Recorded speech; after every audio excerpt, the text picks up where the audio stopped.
Bonsoir et bienvenue dans cette édition. À 2 jours de la célébration de la journée mondiale de lutte contre le sida prévue pour le 1er décembre prochain, les responsables du Haut Conseil national de cette pandémie, partenaires techniques et financiers, décideurs étaient réunis à Koulouba ce matin. C'était à la faveur de la 8e session du Haut Conseil national de lutte contre le sida, présidée par le président de la République, Ibrahim Boubacar Keïta. Il a été question des avancées déjà réalisées en la matière et des défis à relever. Et pour réussir le challenge, les experts recommandent la création effective du Fonds national de lutte contre le sida. Reportage Ndei Sissoko. Un fléau au Mali et à travers le monde, le VIH-Sida l'est assurément. La fatalité, le Mali s'est engagé à faire de la lutte contre la maladie l'une de ses priorités majeures. Depuis plusieurs années déjà, notre pays a fait de la gratuité des antirétroviraux une réalité pour faciliter l'accès aux soins des personnes vivant avec le VIH-Sida. Cette 8e session ordinaire du Haut Conseil national de lutte contre le sida a servi de cadre pour faire des avancées et déterminer les stratégies à mettre en place pour réussir la mission. Rappelons qu'en 2011, 34 millions de personnes vivaient avec le VIH-Sida dans le monde. Et l'Afrique subsaharienne restait la région la plus touchée avec 23,5 millions de personnes infectées. Cependant, selon le même rapport de l'ONU, une baisse de 24% des nouvelles infections a été constatée dans 22 pays d'Afrique subsaharienne, dont le Mali. Au Mali, on peut constater que le taux de séroprévalence a chuté de 1,7% en 2001 à 1,3% en 2006 et à 1,1% en 2012.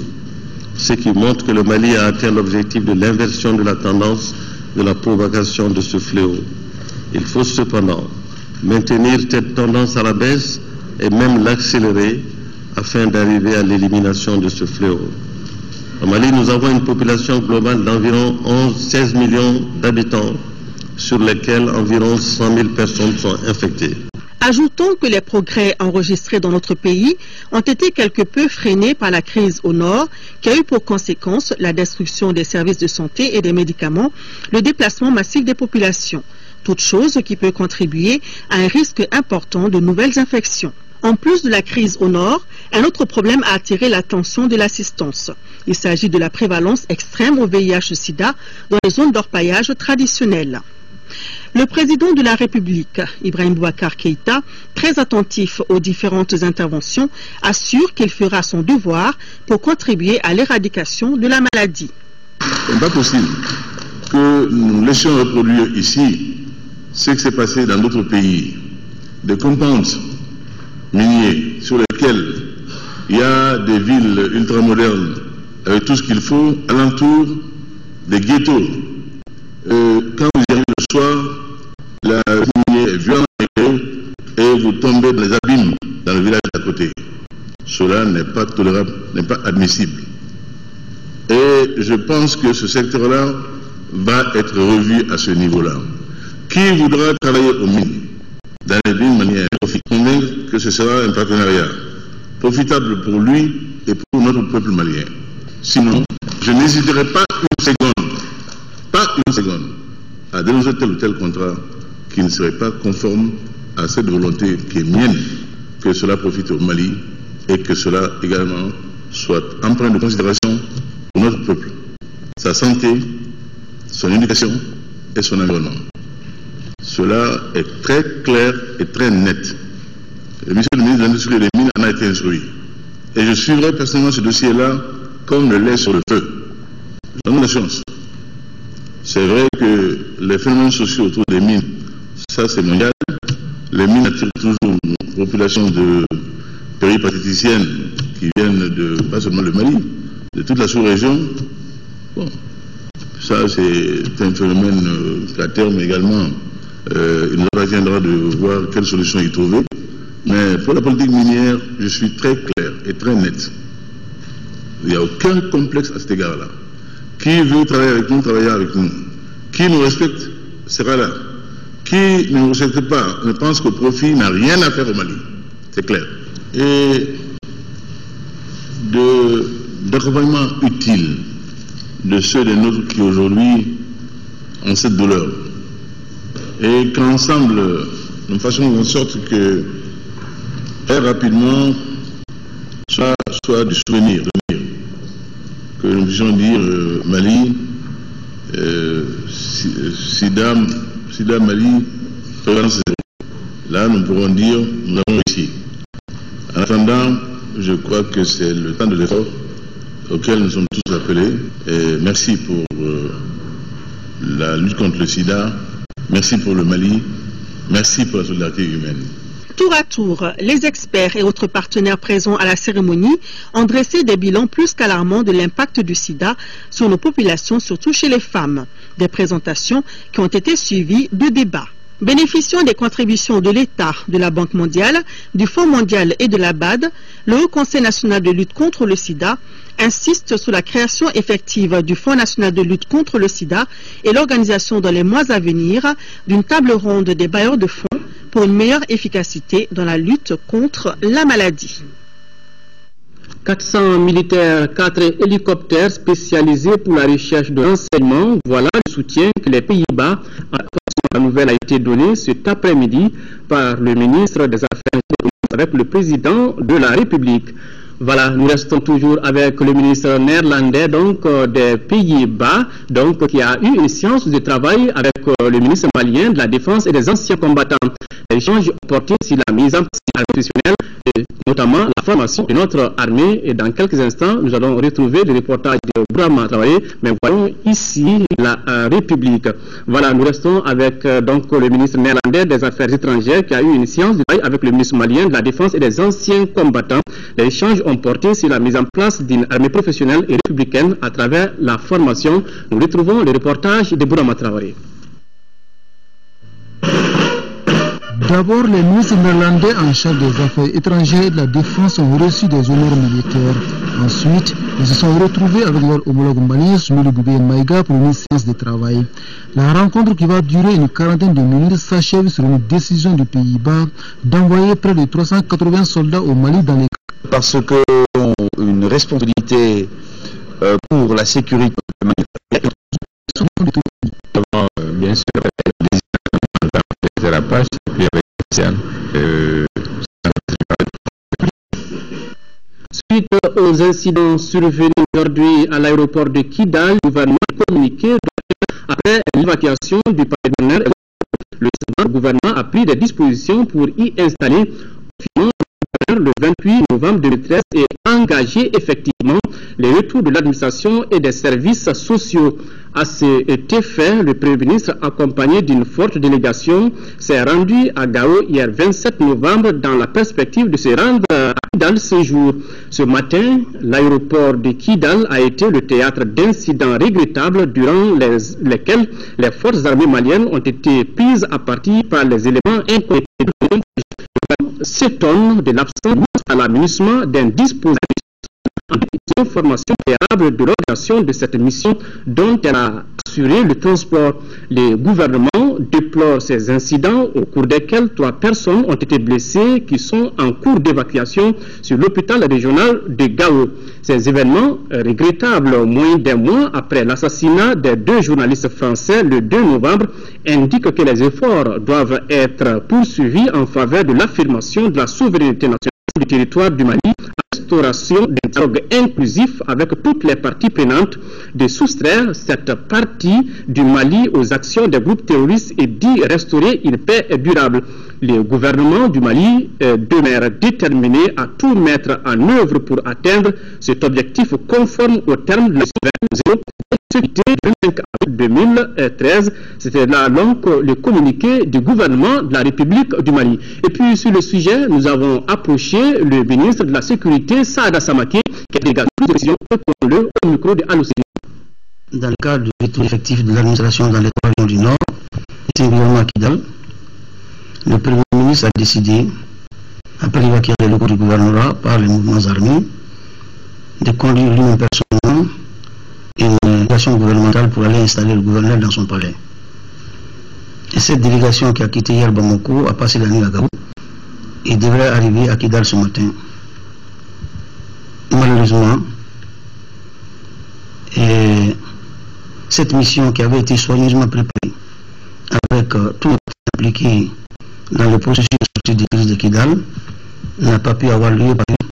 Des manifestations sont déroulées à Kidal et précisément à l'aéroport. Les manifestants qui étaient à l'aéroport ont pris la partie, la section des forces de défense et par le musqué, une de ces bandes a cassé la vitre du véhicule, comment la Légion de Kidal. Et probablement, ces tirs qui sont venus, ces tirs embusqués, certainement a fait des blessés parmi la foule. Il y a 3 blessés qui sont présentement évacués sur le Gao et pris en charge par le personnel médical de l'hôpital. Et face à cette nouvelle situation à Kidal, nous devons en et tirer toutes les conséquences posées. Il revient à l'État maintenant de s'assumer, de faire sorte que l'État des droits, l'autorité soit établie à Kidal. Et nous avons reçu des instructions, nous y travaillons, et je pense dans les jours à venir, les mesures vont être pour faire de Kidal d'abord comme les autorités capitales régionales. Et le gouverneur va reprendre sa place dans son palais. En attendant, quel appel avez-vous à lancer à l'endroit des populations de Kidal et du Mali en général? Bon, je pense que, quelle que soit la gravité de l'acte posé, il faut que les uns et les autres gardent la sérénité. D'abord à Kidal. Un appel qui lance aux populations de Kidal. Je l'ai dit que ces manifestants musulmans étaient bien parés. Et les autres problèmes, restons toujours au pays. Après l'adaptation partielle des installations de l'eau, le ministre de la Communication et a constaté la situation et réjouit du déroulement du travail à l'OM à l'assainissement dont les locaux ont été aussi visités. Boubacar Babletou. Par cette visite, le ministre en charge de la Communication voulait s'enquérir de la situation de l'OM et l'assainissement de Gao afin de prendre pour le Gao où l'ordre du jour a eu droit à une visite guidée des installations réhabilitées de la station et les séquelles de la destruction des bureaux complètement délabrés ainsi que le bâtiment à usage d'habitation de l'ingénieur de la station. Le constat est amer. L'inexistence de tout confort. Donc aujourd'hui, nous notons qu'il est prioritaire de l'emmener de l'électricité, parce que l'ORTM Gao tourne sur le groupe, et en partie essaie. Les charges sont énormes sur le groupe. Aménager un certain confort locaux et les bureaux.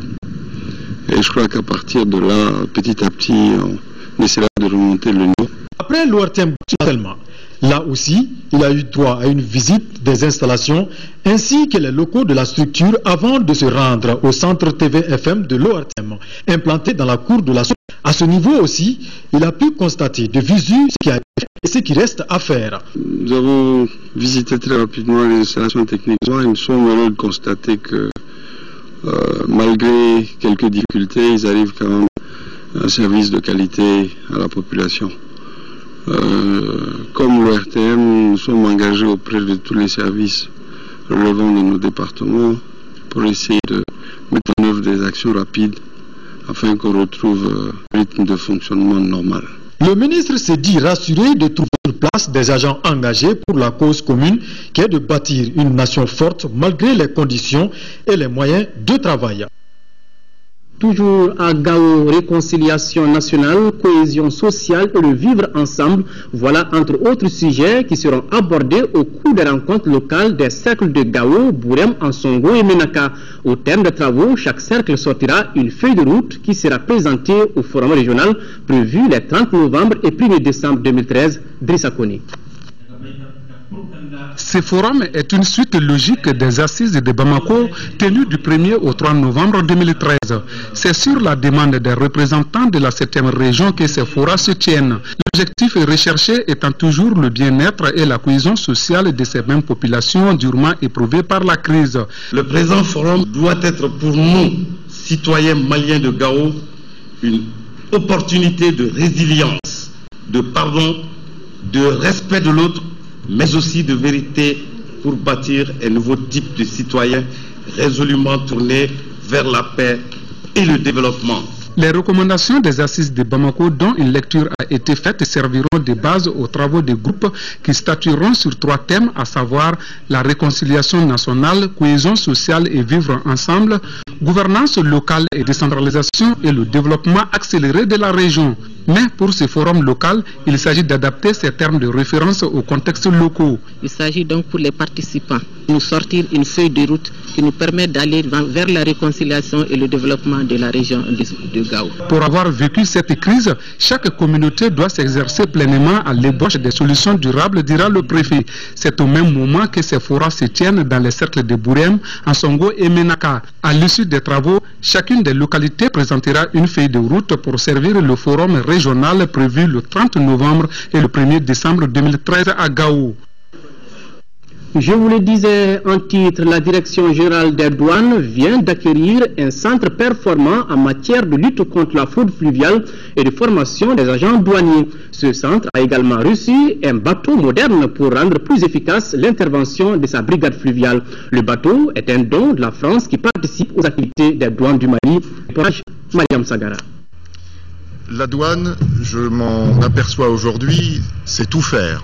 Donc bravo tous les douaniers qui ont contribué à cette belle action. La France redit sa fierté envers le corps douanier pour sa performance, sa détermination et son savoir-faire dans l'espace économique national et international. L'ambassadeur de France, qui a remis un bateau hyper performant pour la lutte contre la fraude fluviale et le contrôle des eaux navigables, déclare que la douane est le reflet de l'excellence des administrations financières au Mali.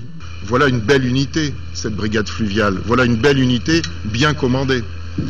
Alors c'est stratégique, effectivement, cette route du fleuve. C'est la lutte contre les médicaments, les faux médicaments. C'est la lutte contre le trafic d'armes. Nous, la France, très modestement, on est juste fiers de contribuer avec cet équipement. Nous, on est juste fiers de contribuer à aider les douanes maliennes. Avant cette remise, le ministre des Finances a procédé à l'inauguration du centre nautique des douanes situé à Samaya au bord du fleuve Niger.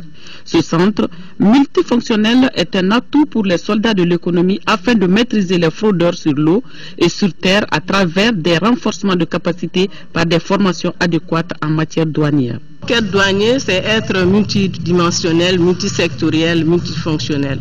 La douane, effectivement, a vocation fiscale, c'est vrai, mais il a aussi une vocation de régulation de l'économie et une vocation de surveillance des frontières. En matière de surveillance des frontières, je tiens à ce moment-là à saluer le partenariat qui existe entre la douane malienne et tous les corps en République du Mali. L'accompagnement de la France dans la lutte contre le terrorisme et le grand trafic sur le fleuve a été fortement salué par le directeur général des douanes.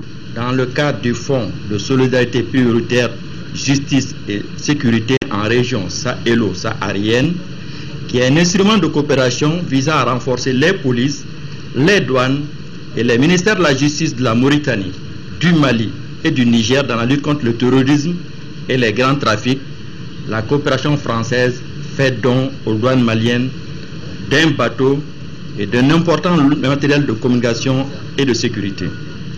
La lutte contre la fraude en milieu fluvial a toujours été une préoccupation des douanes maliennes, même si les moyens rudimentaires jusqu'alors utilisés par le service ont montré leurs limites. Suite à la noyade d'un agent des douanes, noyade provoquée par des contrebandiers, la Direction générale des douanes a pris le phénomène.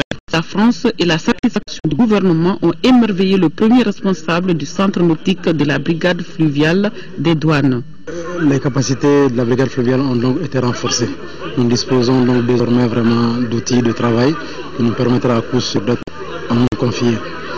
Un sentiment de fierté, surtout pour la Direction générale des douanes, qui a su d'abord mettre en place ce projet innovant de lutte contre la fraude en milieu fluvial, en y introduisant, n'est-ce pas, non seulement la formation des agents, mais également l'utilisation d'embarcations et d'appareils nautiques, n'est-ce pas, modernes.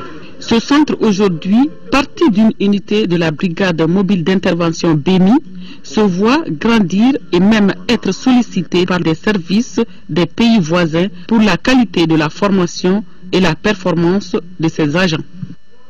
Et ça roule vite. Sur un tout autre plan, célébration de la Journée internationale des droits de l'enfant, un événement célébré chaque 20 novembre dans le monde. Plusieurs activités étaient prévues pour cette célébration dans notre pays. Fatoumata Kone. C'est un prélude au forum sur la corruption que le comité de suivi anticorruption a initié cette session. C'est une session de mise à niveau du plan national d'action et de suivi des recommandations issues des états généraux de la corruption et de la délinquance financière. Il s'agissait pour les agents anticorruption de maîtriser le plan d'action, de partager la méthodologie et de proposer des recommandations.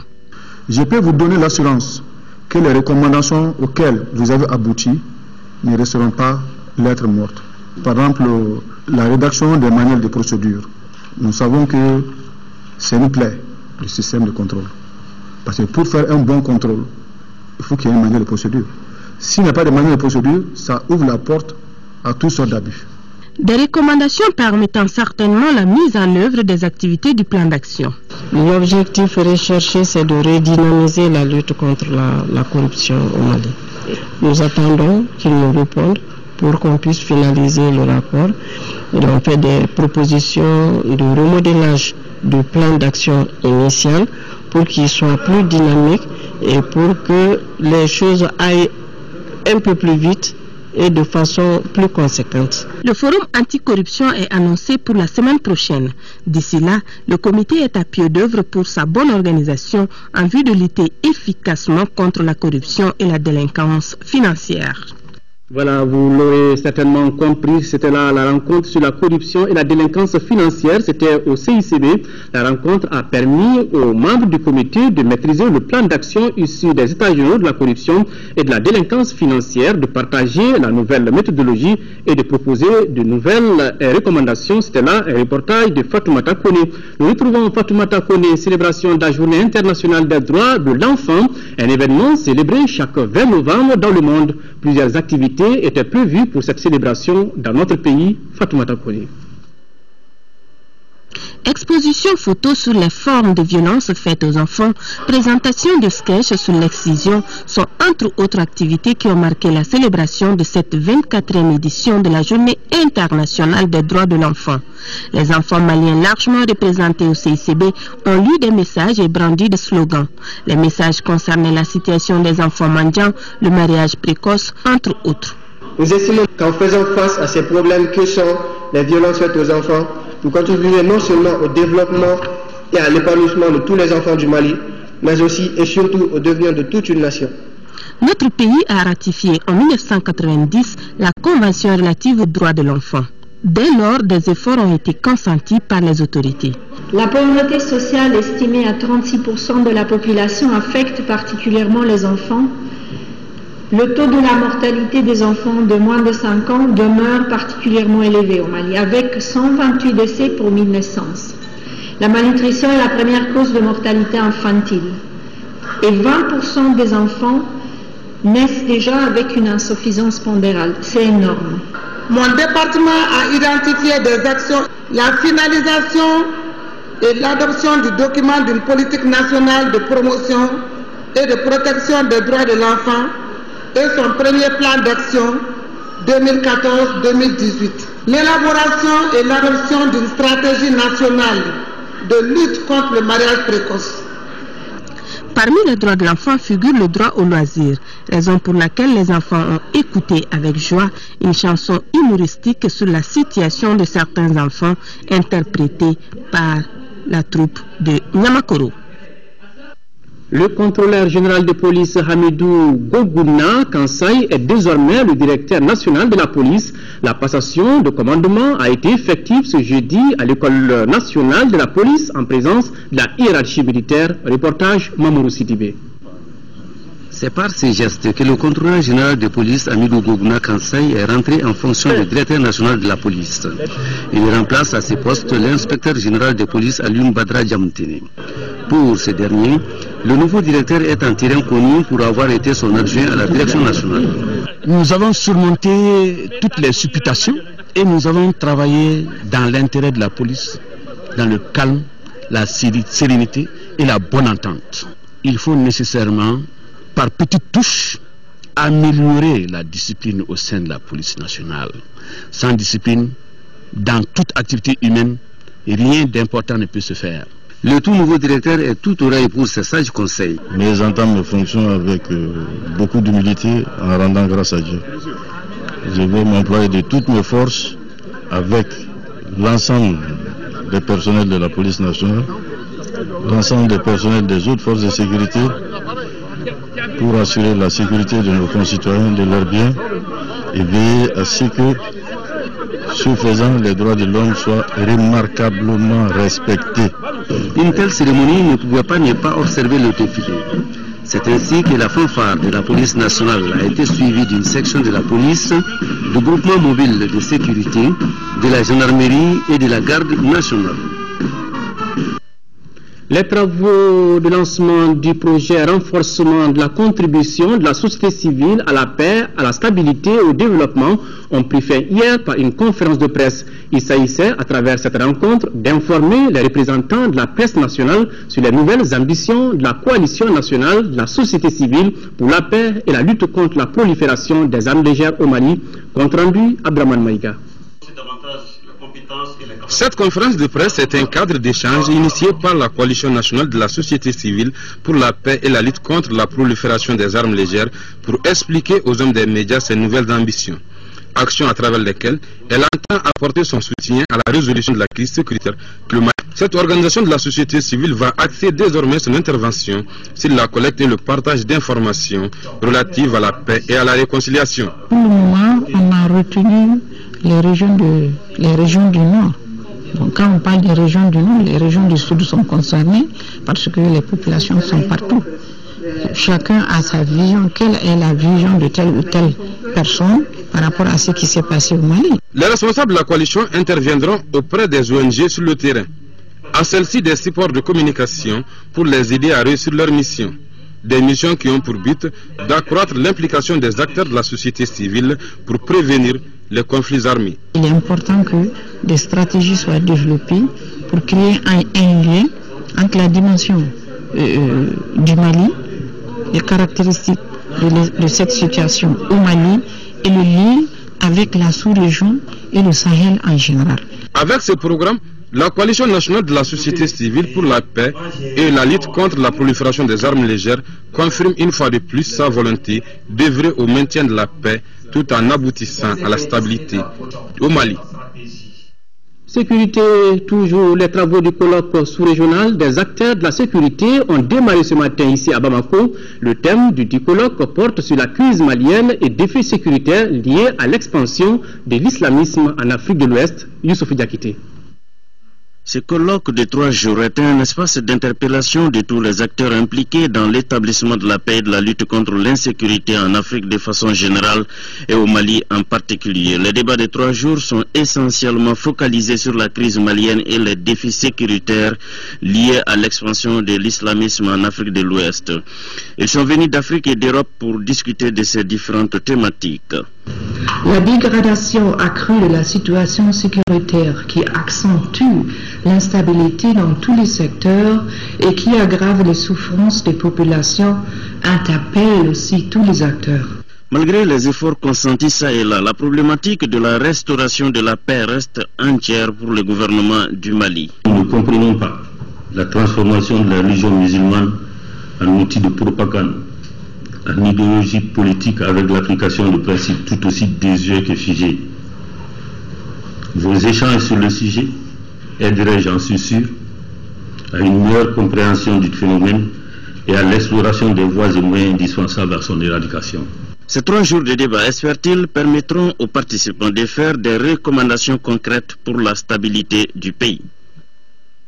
Écho de nos régions encore, ouverture hier à Caille du 4e congrès ordinaire du Conseil national des jeunes du Mali. Objectif, l'examen et l'adoption du rapport d'activité du bureau sortant, élaborer un plan d'action 2013-2016, faire la relecture des statuts règlements intérieurs, Kansoutou Kanouté. Il s'agit pour la jeunesse malienne de faire le bilan des activités menées par le comité exécutif national pendant le mandat écoulé, de relire les textes régissant leur organisation et doter le comité exécutif national d'un nouveau bureau. Je formule encore le souhait que nous tenons un congrès apaisé et consensuel et que nous choisissons un président ou une présidente qui continuera les œuvres entamées et brandira plus haut le flambeau CNJ. Monsieur Al-Qaïdi Khalifa Touré a d'abord salué la présence des délégués de la France du Nord des autres régions et sectes du Mali, avant d'ajouter qu'à la fin de ce congrès, il n'y aura ni gagnant ni perdant. Vous avez tous gagné sur vous-même. Vous aurez chacun, dans votre région, dans votre cercle, à remporter une victoire sur vous-même. Je vous invite donc à la vigilance. Soyez plus que jamais les soldats, les combattants de la cause nationale et surtout de la jeunesse malienne, en réussissant un congrès apaisé. Vous devez choisir des hommes et des femmes responsables capables de vous représenter sur l'échiquier national et international. Des jeunes capables de se placer au-dessus de la mêlée, des jeunes susceptibles de servir la nation et la jeunesse malienne. Le représentant du maire de la commune urbaine de Caille, Draman Nassi, s'est dit touché de cet événement des jeunes à Caille, avant d'ajouter que tout ce qui concerne les jeunes les interpelle tous, et au nom du maire de la commune urbaine de Caille, il a souhaité plein succès au 4e congrès ordinaire à Caille.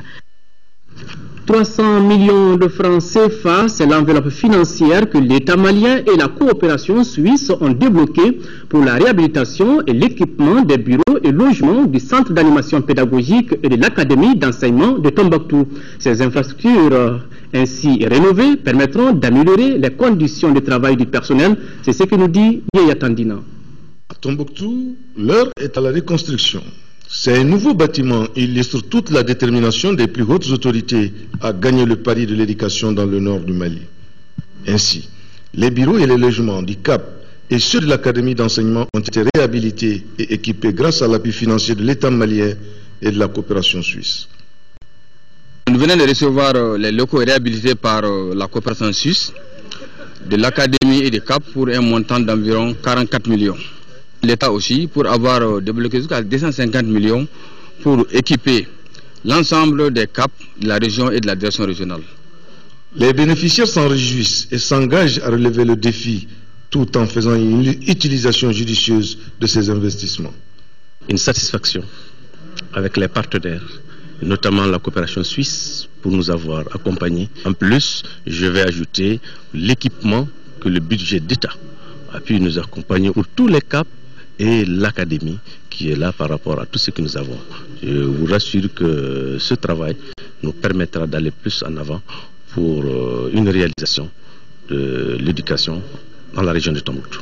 Ces bureaux et logements ont été réalisés grâce à l'expertise des entreprises locales Metal Bahaman et Emet Construction.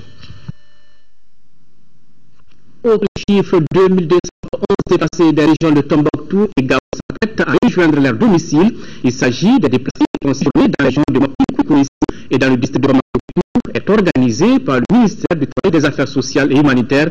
Reportage Ramata Konari. Suleiman Touré et Mme de rejoindre leur domicile. Ce jardinier, avant l'occupation du nord du Mali, signe son retour après 19 mois de séjour à Bamako. Il s'y retrouve neveu. Je suis heureux de la France. C'est dur. Mais aujourd'hui, avec l'occasion du ministère du Développement social, je profite pour retourner chez moi. À Gao, précisément à Batou, dans mon village natal. Ce deuxième convoi de retour volontaire regroupe les déplacés des régions de Tombouctou et Gao, notamment ceux qui résidaient à Koulikoro, Ségou, Mopti et dans le district de Bamako. Pour cette opération, 23 cars ont été mobilisés. Le coût total, par exemple, de transport de bus a coûté à 35 millions. L'affrètement de ces bus qui doivent amener les déplacés jusqu'à Mopti. Deux autres doivent continuer à Gao.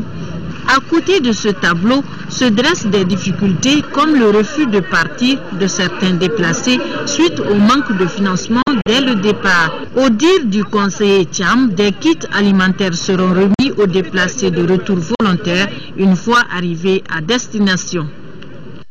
Une délégation de l'Assemblée nationale avec à sa tête le président de l'intercommission a effectué une visite de terrain hier sur les différentes réalisations du PCDA. La visite intervient dans le cadre d'un nouveau financement accordé au programme Compétitivité et Diversification agricole par la Banque mondiale. La Banque mondiale vient d'accorder au programme Compétitivité et Diversification agricole un prêt sans intérêt de 20 millions de dollars pour 2 ans. Avant la ratification de cet accord de financement, l'Assemblée nationale du Mali décide d'abord de faire la connaissance des activités menées par le PCDA. Et la meilleure façon de contrôler pour elle, c'est une visite de terrain. C'est un signe de responsabilité qu'on vient de donner à notre entreprise. Donc moi je suis très heureuse. Et pourquoi ne pas même ériger PCDA en agence d'exécution pour piloter des projets comme ça? Parce que vous voyez, au Brésil, c'est l'agriculture familiale qui a tiré l'économie vers le haut. 4 sites ont été visités par la délégation. Le premier site est celui de Keita Francali, situé sur la route de Koulikoro, est une production intensive de la papaye solo, irriguée par le système goutte à goutte. Ensuite, 2 unités de transformation des produits locaux à Bamako et le dernier, la serre multi-chapelle, une technique de production de tomates. Kamadou Sidibé expérimenté à Katibougou. On ne peut plus avoir de commentaires pour demander que ce projet soit appuyé. Nous sommes très fiers de ce projet. L'innovation, l'amélioration, les infrastructures, la coordination et l'accès au financement sont les composantes du PCDA. À travers ces composantes, le programme vise à contribuer à l'accroissement et à la diversification des revenus et des opportunités économiques en milieu rural. En attendant donc le 5 décembre prochain, date de la ratification de l'accord de financement, les acteurs du secteur agroalimentaire peuvent déjà se préparer. Se préparer pour nouer un partenariat avec le programme Compétitivité et Diversification agricole. Voilà, des tomates bien mûres. Monde récolte toujours. L'Union nationale des coopératives des planteurs et maraîchers du Mali lance un projet d'expertise des effets de la crise sur les activités de développement qu'elle mène. Le projet, qui va durer 1 an avec un budget de plus de 27 millions de francs CFA, va essayer d'analyser tous les problèmes que connaissent les membres des coopératives des localités touchées par la crise sécuritaire dans notre pays. Reportage Adama Koulibaly. Ce projet de l'Union des coopératives des planteurs et maraîchers du Mali qui vient d'être lancé est un appui du programme destiné aux organisations de la société civile. Le projet va durer 12 mois avec un montant de 27 315 995 francs CFA, somme cofinancée par l'Union européenne, le Danemark, la Suède, la Suisse et le Canada. Il couvre les coopératives de Tombouctou, Gao, Mopti et le district de Bamako. Le projet dénommé Analyse de l'effet de la crise sécuritaire sur les coopératives membres de l'Union nationale des coopératives des planteurs et maraîchers pourra donner plus de vision aux acteurs du secteur. Toute une famille, c'est une filière qui a été un peu négligée. Et pendant la période de crise, pendant la période de soudure, le maraîchage vient en appoint. Le vice-président de l'Union a déclaré qu'il faut diagnostiquer les causes d'une maladie avant de chercher. Les effets de la crise sécuritaire et leur prise en compte permettra au niveau des coopératives de relancer durablement leurs activités de production pour juguler la famine et ses corollaires de maladies et de malnutrition. Le représentant de la Direction nationale de la protection civile et de l'économie solidaire d'ajouter que le projet est dans la perspective de la recherche par le gouvernement de la stabilité avec l'appropriation du processus de développement par la pérennisation des programmes destinés à la société civile. L'ONG Stop Sahel, en partenariat avec le HCR et le gouvernement japonais, apporte leur soutien aux élèves réfugiés mauritaniens et aux élèves en situation difficile dans les communes qu'elle couvre dans le cercle de Caille, d'une valeur de 30 millions de francs CFA. Le don comprend du mobilier scolaire. Mahamadou Alioubari. L'ONG Stop Sahel, avec l'appui financier du Haut Commissariat des Nations Unies pour les réfugiés, Antenne de Caille, vient de remettre un important lot de matériel aux 7 communes de sa zone d'intervention dans le cercle de Caille, d'une valeur d'environ 30 millions de francs CFA. Ce don est composé de 623 tableaux bancs, 10 tableaux bureaux enseignants, 8 charrettes pour le transport des élèves réfugiés et 40 tableaux à chevalier. Ces réalisations effectuées sont la résultante des efforts consentis par l'ensemble des acteurs impliqués, notamment notre partenaire financier et technique, HCR et le Japon. Ce don s'inscrit dans le cadre du projet d'appui à l'autosuffisance et au moins de subsistance des réfugiés mauritaniens dans la région de Caille. C'est pour permettre aux enfants des réfugiés mauritaniens qui sont venus dans cette école en créant un sureffectif de pouvoir suivre leurs études normalement dans des conditions optimales. Les autorités administratives et politiques ainsi que les bénéficiaires se sont réjouis de cette opération humanitaire que le HCR vient d'accomplir au profit des élèves réfugiés et des enfants scolarisés en situation difficile. Certes, les cibles principales restent les réfugiés, mais les infrastructures réalisées concernent toutes les populations autochtones et réfugiées. Signalons que l'ONG Stop Sahel, en partenariat avec le HCR, à travers le gouvernement japonais, a fait beaucoup de réalisations dans le cercle de Caille dans tous les domaines: éducation, santé, agriculture, activités génératrices de revenus, entre autres. À présent, cette annonce annonce faire de nos villes des espaces où il fait bon vivre. C'est l'objectif de la politique nationale de la ville. Le document en question a été validé la semaine dernière. L'interview de la semaine s'intéresse aujourd'hui à cette politique. Yaya Konaté reçoit Moussa Mara, ministre de l'Urbanisme et de la politique de la ville. Rendez-vous après ce journal. Page noire de cette édition, l'ancien président de la Cour constitutionnelle, Salif Kanouté, nous a quittés hier à l'âge de 79 ans. Ses obsèques ont eu lieu aujourd'hui à Lafiabougou, en présence des parents, amis et anciens collaborateurs. Reportage Nando Dambélé.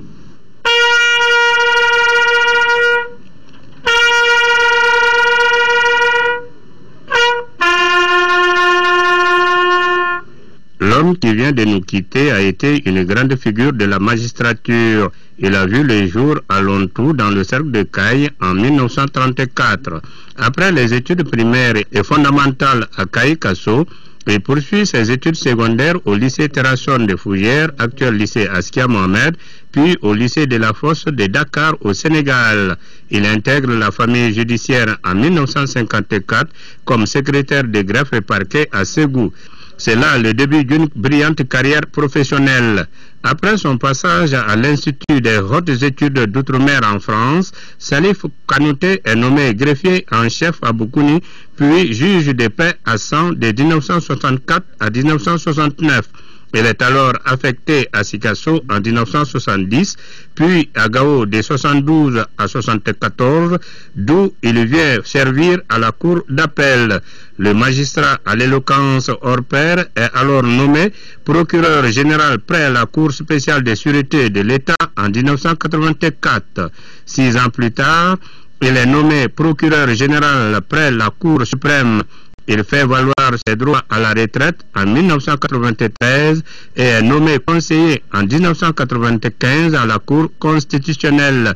Salif Kanouté devient ensuite président de cette institution le 28 août 2003. Partout où il a passé, ce grand officier de l'Ordre national du Mali a fait l'admiration de ses pairs. Il a été de tous les combats de la justice depuis que le Mali est indépendant. Et je me rappelle qu'il y a juste une semaine, M. Salif Kanouté était dans mon bureau. Et chaque fois qu'il venait, il n'a jamais cessé de conseiller la nouvelle génération, la jeune génération. Il était très sociable, serviable. Et même si Salif va en mission, au retour, avant d'arriver chez lui, il vient chez moi d'abord. Reposant désormais pour l'éternité au cimetière de Lafiabougou, Salif Kanouté laisse derrière lui 6 orphelins et une veuve éplorée. Voilà, ainsi va le monde. C'est la fin de ce journal. Merci de l'avoir suivi. Autre rendez-vous avec l'actualité demain 10h-13h avec Amara Malé Diallo pour les éditions du soir. C'est Ndei Sissoko qui prendra le relais. Au revoir et qu'Allah bénisse le Mali.